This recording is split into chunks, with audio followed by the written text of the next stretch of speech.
Hey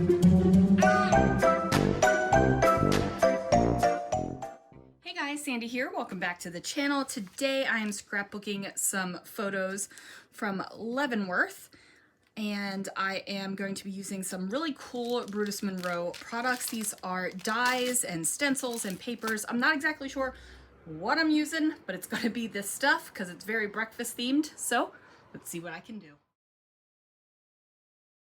Alright guys, so I am playing with the dies, and I have pulled out my little die cut machine and some cardstock. I'm going to go ahead and just run all of these dies through my machine, and I am super excited about these because I've got toast, I've got Pop-Tarts, I've got waffles, I have got all the things that you could possibly want for breakfast. And while we were at Leavenworth, we had the best breakfast at the bed and breakfast that we stayed at. It was delicious, and I was just so excited to kind of go back and kind of relive those memories while I was creating this layout. So I gotta say, I love playing with die cuts like this. I love it when you get to kind of color them and decorate them and really just make them into what they are. So I will say for this bread, I did not separate the crust from the bread part. The die was still connected. You could disconnect them if you wanted to. You could separate them. You could cut out the crust, and then you could cut out the bread, and the bread would sit on top of the crust. I didn't do that. I just decided to kind of leave it as it was.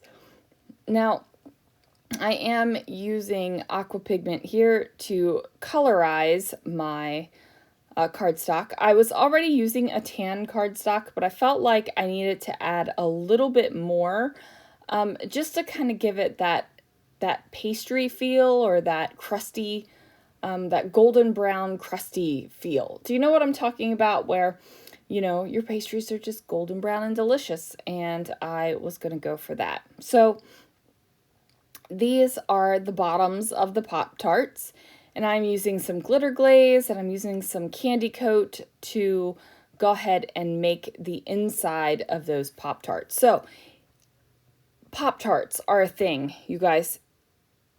Talk to me about your Pop-Tarts. So my favorite Pop-Tart when I was in high school, and still I guess now, even though I don't really eat Pop-Tarts anymore, are unfrosted brown sugar and cinnamon Pop-Tarts. I think that they are the absolute best. And I know that like the strawberry frosted Pop-Tarts are a staple in many people's lives, and I respect that. But you know what? I really do like the unfrosted brown sugar and cinnamon. That's what I like the most. So that is a jelly splat, or it could have been a peanut butter splat for peanut butter, but I chose it to be a jelly splat, and I went ahead and did that. Now I'm going to put those pieces aside to dry, and now we're going to get to going on the layout. So I'm using this stencil, and I'm just kind of adding ink a little bit through it. I'm just basically trying to get the white starkness of the cardstock to go away. I just want a little something there. And then I'm going to use pattern papers.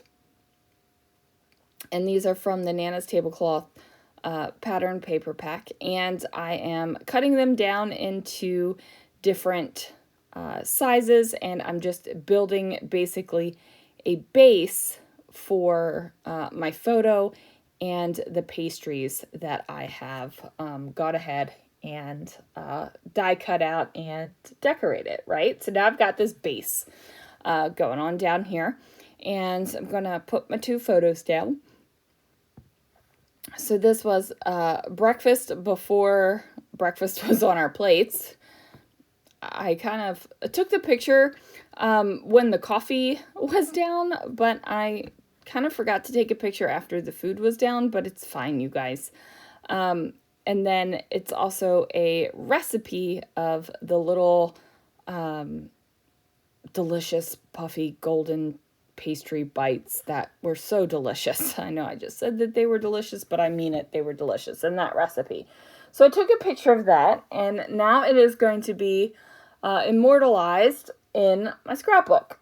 So go ahead and get those pictures down there, and I went ahead and matted them on some white cardstock, and then I put that off to the side, and it is time to actually put together all of the pastries. So I'm assembling my Pop-Tarts, just using some liquid adhesive to go over top of the glitter glaze and the candy coat.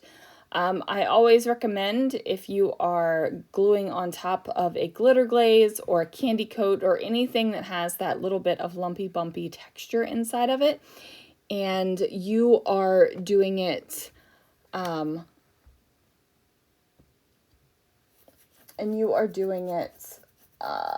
it's dry. I couldn't get my mind to say the words I needed to do, to use a liquid glue. It gets in the nooks and crannies and it just holds on a whole lot better. So basically I am building a border with toasts and eggs and waffles, and I am just having myself a grand old time building this breakfast down here. Now, I definitely could have brought in the fruit and also the bacon and such things from the dies as well. But this time I just decided that I wanted to have it more of the breads and the eggs kind of thing. I love how it turned out, and then I'm going to actually adjust some things and kind of fill in some gaps a little bit and just have things layered up.